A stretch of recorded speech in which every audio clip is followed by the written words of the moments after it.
So yeah, here we go. This is what it sounds like.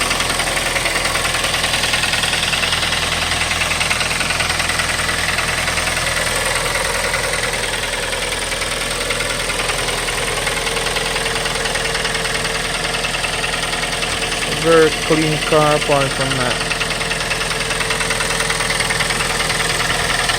No oil leaks anywhere.